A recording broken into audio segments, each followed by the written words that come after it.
Rieccoci qui, cari telespettatori. Allora, ben arrivato al nostro interlocutore, il nostro ospite, Carlo Valerio, presidente Confapi Padova. Grazie di essere qui con noi, Presidente. Allora, è un po' di tempo che non ci vedevamo. Purtroppo sì, ma adesso abbiamo il piacere. Adesso abbiamo il piacere reciproco, anche se maltempora current, quindi purtroppo ci troviamo periodicamente a dover affrontare, neanche farla apposta, delle situazioni a volte prevedibili, a volte invece impreviste, accadimenti anche di carattere internazionale che però hanno delle ripercussioni anche nella nostra realtà, se non nell'immediato, nel lungo periodo, per cui bisogna anche sapere dove si può rischiare, dove invece le aziende devono anche porre maggiori cautele e che cosa attenderci. Tanti sono quelli che anche ci hanno scritto, ringraziamo come sempre voi telespettatori che siete così partecipi attivi e ci sollecitate ad affrontare certe questioni. Allora ci dica un attimo, un po' una panoramica generale per quel che riguarda le medie realtà, piccole anche realtà territoriali che segnano un po' il polso della situazione, perché di Confindustria, di grandissime realtà seguono dei versanti un po' diversi, diciamo realmente come stanno le cose. Le piccole realtà del territorio se la sono sempre riuscite a bene o male cavare, soffrendo o non soffrendo, perché hanno delle dinamiche più particolari. Qual è la nostra situazione?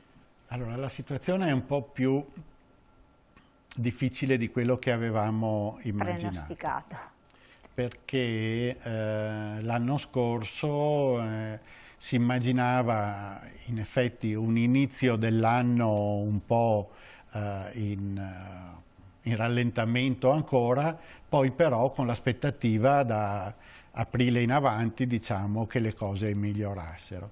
Questo non è avvenuto.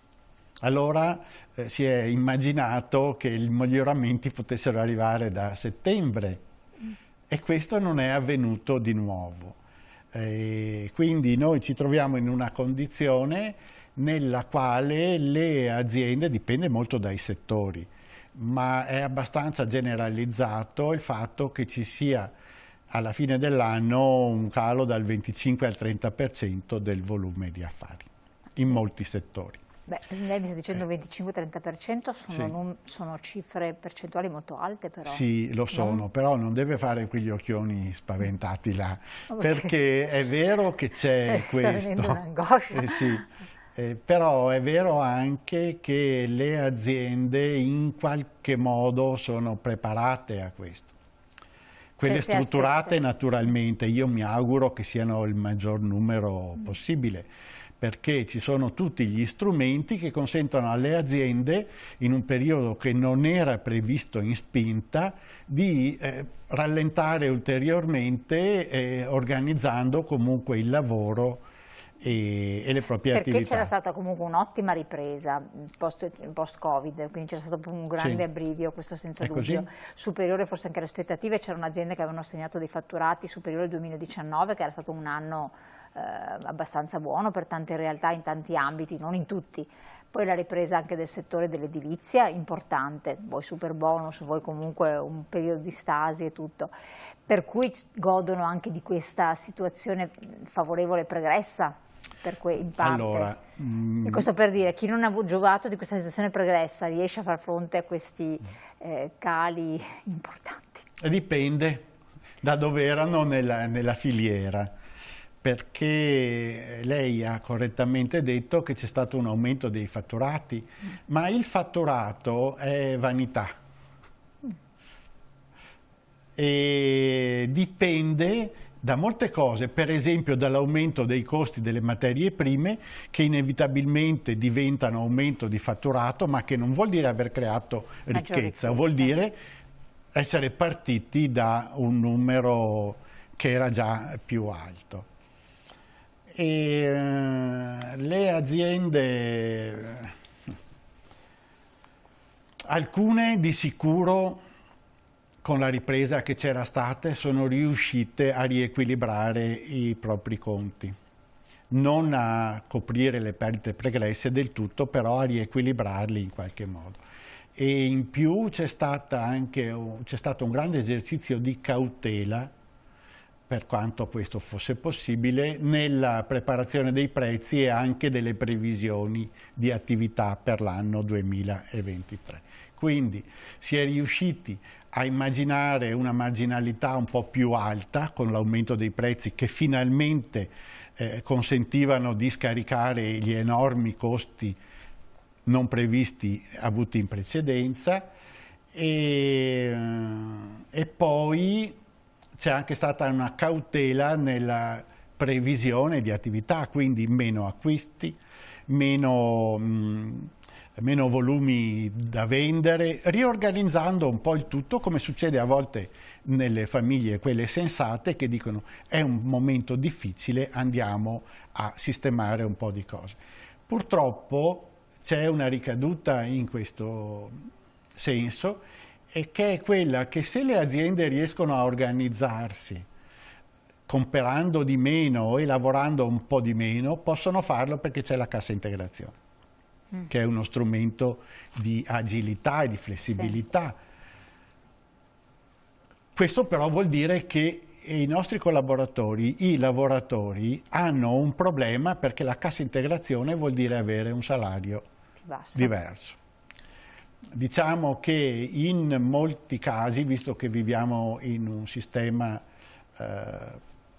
spesso equilibrato e rispettoso, queste cose sono state un po' affrontate con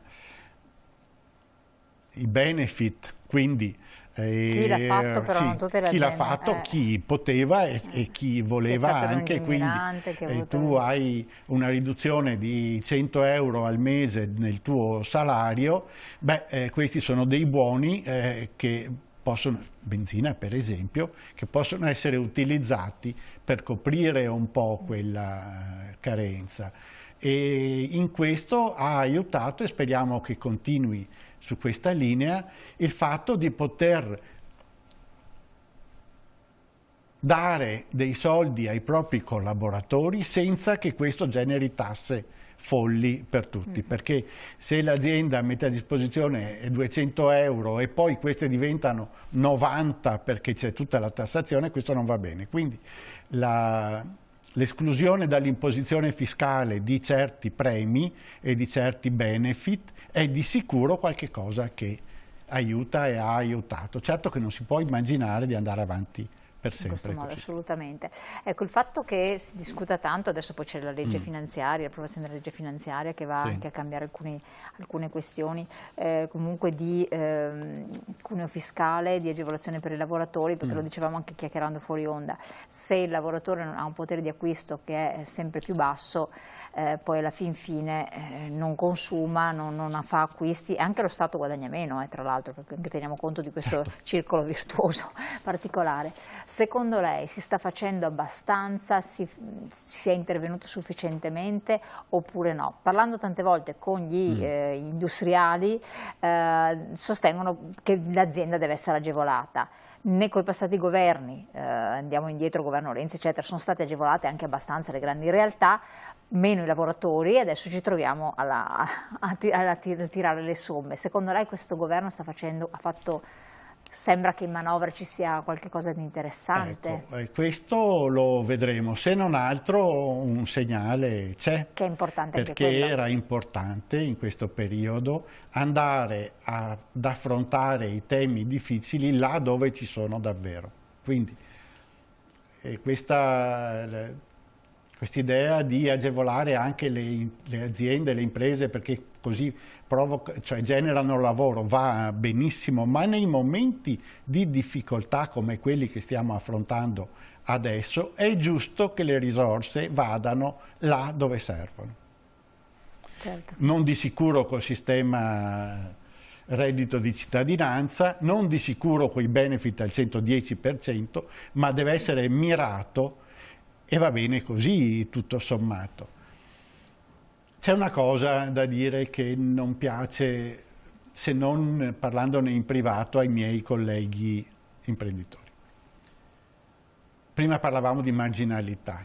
Le aziende per una serie di motivi hanno perso dei soldi in passato. Non sono riuscite a scaricare immediatamente l'aumento dei costi.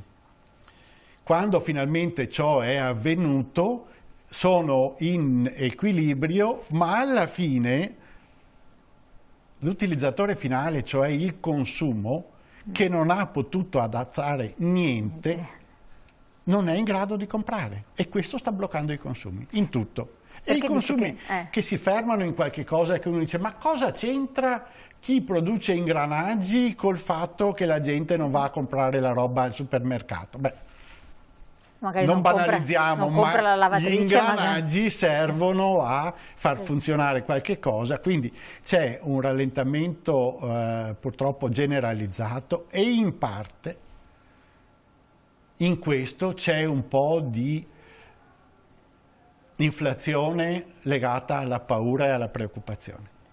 Le aziende, per poter affrontare questi momenti, hanno aumentato le loro marginalità teoriche. Cosa vuol dire? Vuol dire che se prima la produzione di quella penna generava 10, per una serie di preoccupazioni che sono quelle di non poter più comprare la materia prima, di non poter pagare i propri collaboratori, quella penna adesso costa 12. Ma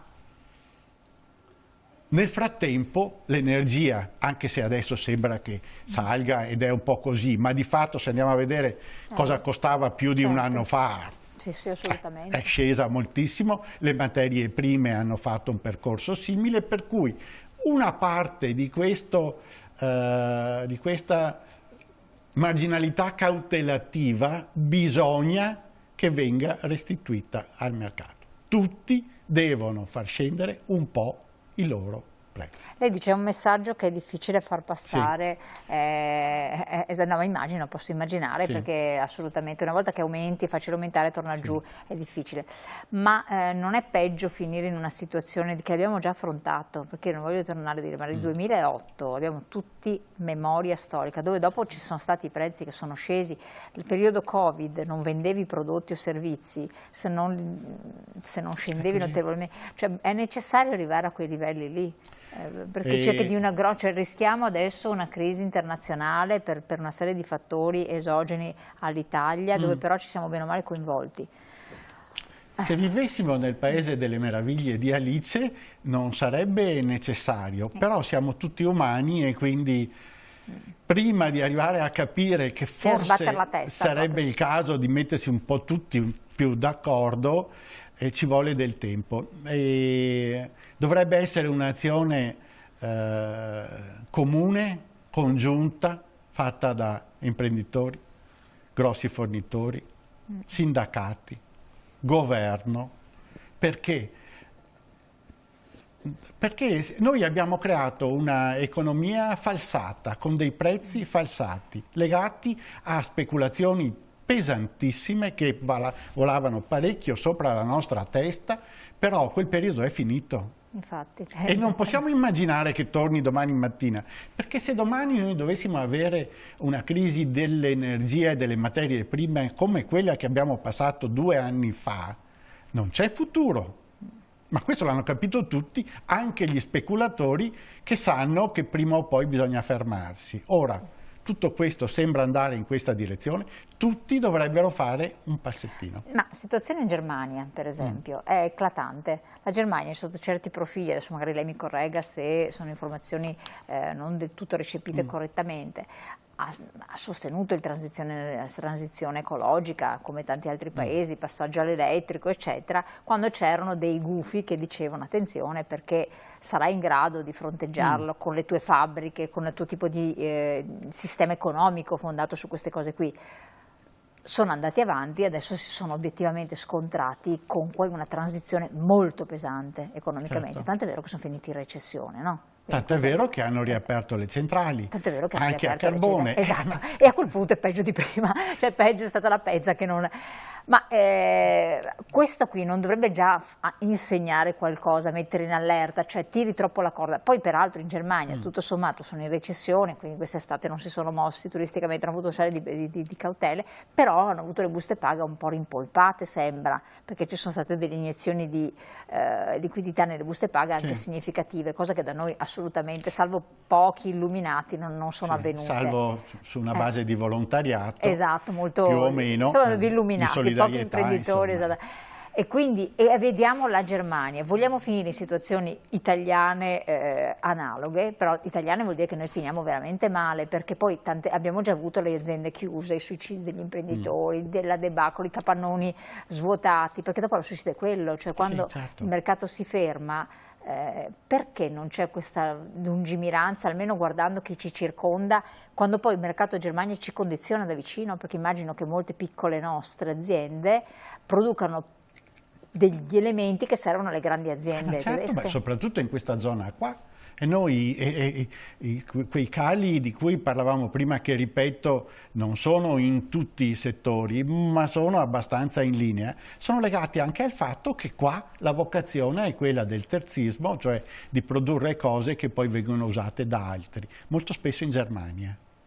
E la crisi tedesca genera un po' della crisi, anzi parecchio in alcuni casi, della crisi produttiva nostra di quest'area. L'ideologia è il vero problema. Quando si fa qualche cosa bisognerebbe sempre pensare a quelle che sono le conseguenze a lungo termine, ma anche allargate nella mentalità. Bisogna considerare non solo lo specifico della nostra attività, ma bisogna andare a vedere cosa succede. Poi prima parlavamo del super bonus. Ma ci voleva tanto a capire che cosa sarebbe successo in tanti altri casi, perché se tutto va per l'edilizia e quella casa là, per essere sistemata col super bonus, compra tanti materiali e allora costerà tanto, ma tanto paga qualcun altro, e quello che stava facendo la sua casetta senza super bonus si è trovato con i materiali che raddoppiavano. Ma voglio dire, queste cose qua però noi ce le dimentichiamo. E invece bisogna prendere coscienza, e voi aiutate tutti a prendere coscienza su questo.